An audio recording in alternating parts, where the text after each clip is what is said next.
Glissen's Culinary Delights. I'm Glissen, and today I'm going to be showing you my all-time favorite appetizers and sides to have on Thanksgiving. So first, let's talk appetizers. You may be thinking, is an appetizer even important when there's going to be so much other food? And the answer to that is always yes. Appetizers are great because not only are they delicious, but you can use them to have people eating while you're finishing up your meal. And so today we're going to talk about my favorite and most easiest appetizer that I have made on Thanksgiving, and it's a cranberry brie / goat cheese bite. So this one is super easy and it only requires a few ingredients, so let's get started on that. Okay, so for our cranberry brie bites, it's really simple. And so the first thing you're going to need for these is just some puff pastry. You can get it in like the frozen dessert section at your grocery store. Or you can make your own if you know how to make your own and you want to do everything from scratch. This just makes it really easy because it's already prepared and ready to go.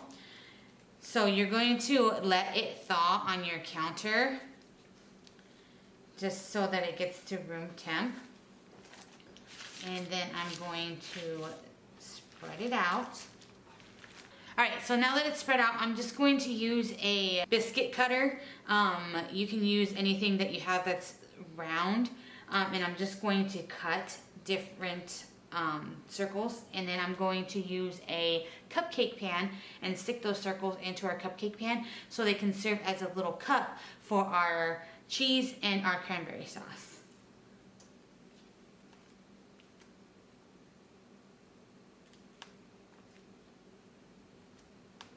Now for this, you can play with different sizes if you want bigger cups or just little bites, however you want to do it. I'm doing 2 different sizes.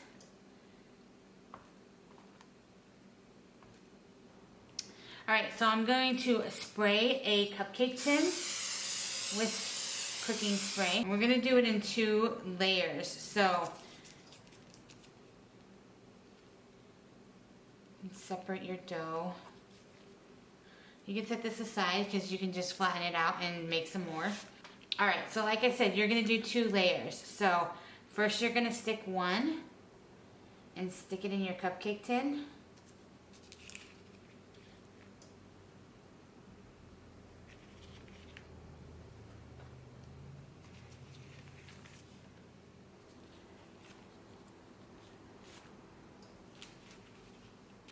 Then you're going to drizzle that layer with some honey.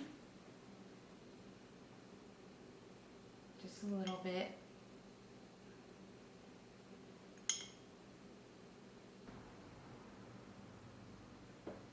Then you're going to top it off with another circle. And this time you're going to push it down. Alright, so now I'm going to put these in the oven for 15 minutes at 375, and then we're going to take it out and put a few more things on it, and then we will be good to go. So now that our puff pastry is in the oven, we are going to make some bacon to put on top of our brie bites. And hey, these are so good, guys. So you're going to want to do this. So I just have about 6 strips of bacon that I've just chopped into small little pieces, and we're just going to cook that up. Okay, so it looks like our bacon is done. I'm going to remove it from the heat, and then I'm just going to use a paper towel and let those bacon pieces drain.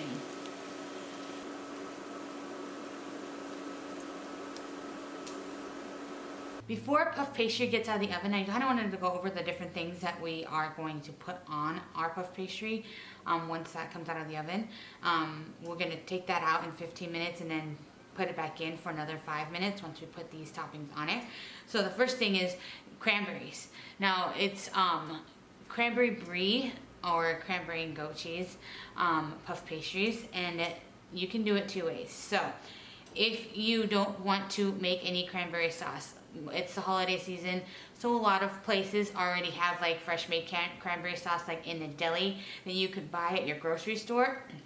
Or you can always just go and grab one of these lovely jellied cranberry sauces if you like that kind of thing. I like to make my own cranberry sauce, so I have my own cranberry sauce here. If you want to know how to make your own cranberry sauce, it's pretty simple. There's very few ingredients, so you can just go over here to my reel that I made, and this was put out this last Wednesday. And it is just a simple way to make some cranberry sauce, and you can make a good amount so that you can have cranberry sauce for your meal and for your turkey and stuff, but then you also have the cranberry sauce for your appetizer. And this can be made in advance as well. So the next thing is the cheese.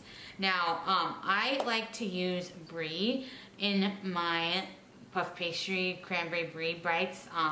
And brie, if you haven't had brie, this is what it looks like.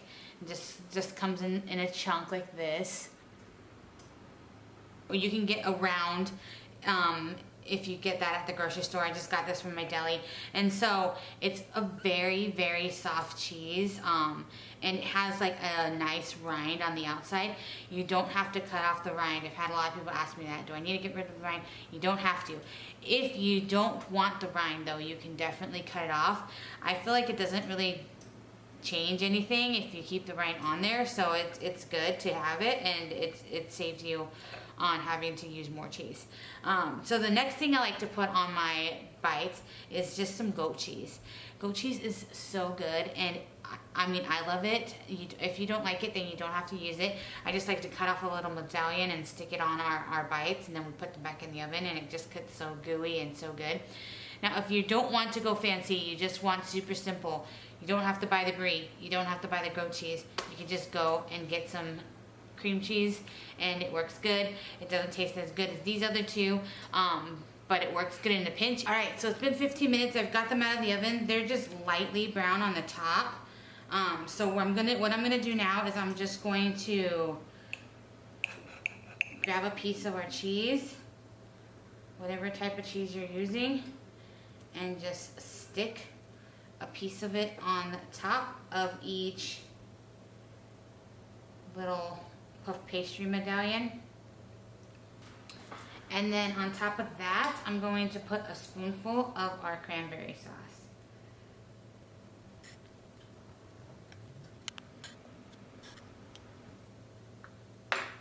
Right, stick this back in the oven, same temperature, 5 more minutes. All right, so these are done, and they are looking good. So once they get out of the oven, the first thing you're going to want to do is you're going to want to get your bacon crumbles that you did and just put some on there. You're going to also want to get some chives. I've just got some fresh chives.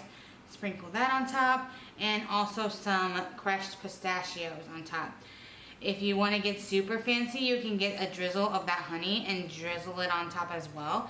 But these are just going to be perfect the way they are. So I'm going to do a taste test, and we are going to see how they turned out. All right, so these are looking great. These are looking great. They've got a little bit of everything on top, and they smell amazing. So I'm going to try one and see how it went. Oh, so good.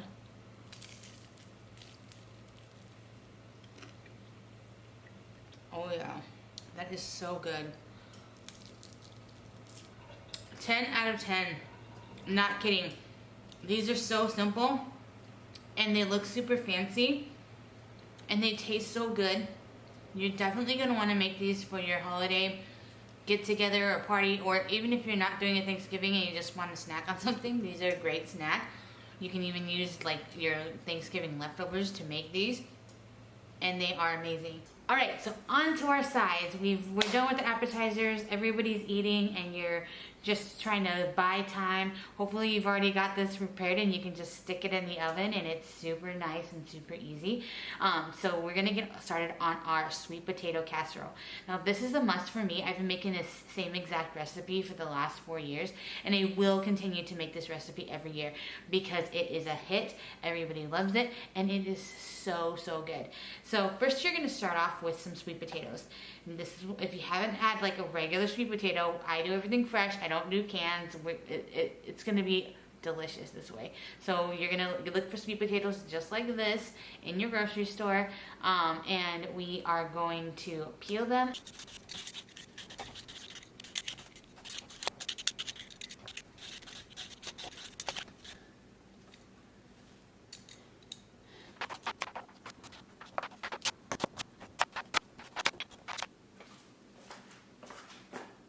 So now that our sweet potatoes are all cut up, I'm just going to put them in a pot with some hot water, and I'm going to season that water with just some salt.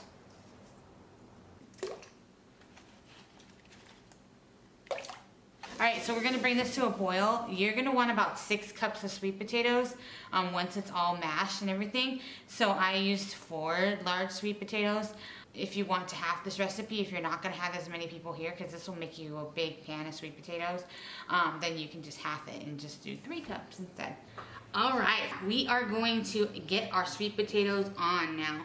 So they are done, and they're nice and soft and tender. Like I can just break it with my fingers. Now, if you like your sweet potatoes extra creamy and then no lumps in there, then I suggest you use one of these.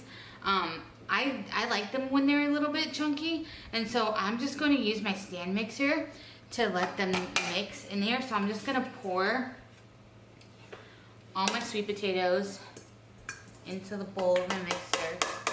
Now I'm weird. When it comes to like mashed potatoes, I like to use this masher just because they come out super creamy and they are delicious. But with sweet potatoes, I feel like they taste a little bit better when they're not super creamy. So I have them in my stand mixer, and I'm just gonna turn my mixer on.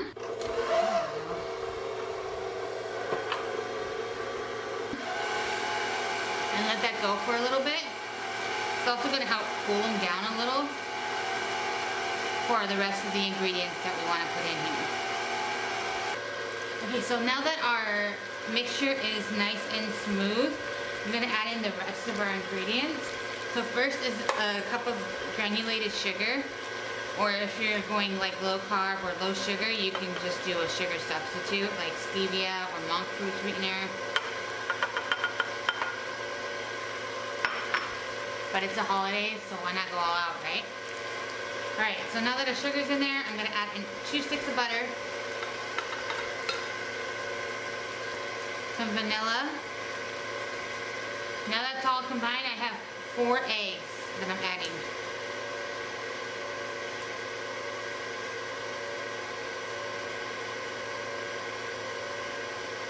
Growing up, when we would make sweet potatoes like this, we didn't ever put eggs in it. But it makes it so good with the eggs.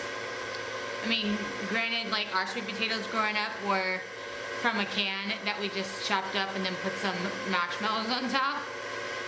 Once that's all combined, we're good to go. So I've got a baking dish. Just gonna put a little bit of baking spray on it, and we're gonna pour all of this in our baking sheet. As I said before, this is enough for like a large family dinner. So if it's only a few of you, you might want to reduce the recipe in half, or you just have a lot of leftovers, which who doesn't love leftovers, right? When it comes to sweet potato casserole or Thanksgiving leftovers, those are the best types. Right. So we're not done. We're doing a streusel topping to put on top of this, and it is going to be delicious. So you're gonna get a stick of butter that's just softened to room temperature, like it's just really easy to manage. And then we've got some brown sugar here. All the recipes for all of these things that I'm making today will be down in my description. We've got some flour, cinnamon, and then last but not least, some pecans. They're just chopped pecans. If you don't like nuts, you don't have to put them in, but it just won't be as a crispy topping as it will be with the pecans in it. Right, so then you're just going to use your fork and mix the butter and all of those ingredients together so it's nice and crumbly. Alright, and then I'm just going to use my hands and I'm going to sprinkle all of the streusel topping all over the top of this. Make sure it's even.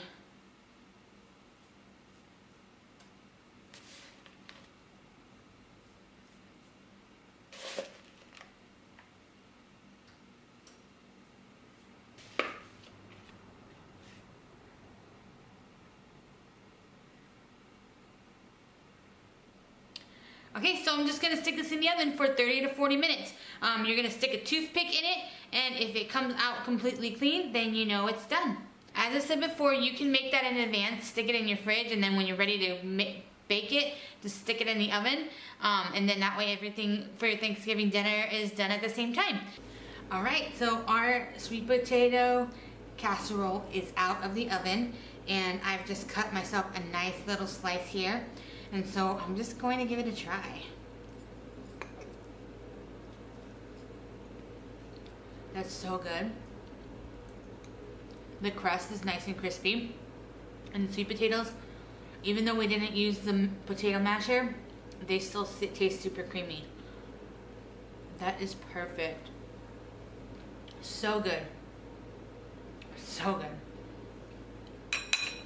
Alright everyone, thanks for watching this next episode of Glisten's Culinary Delights.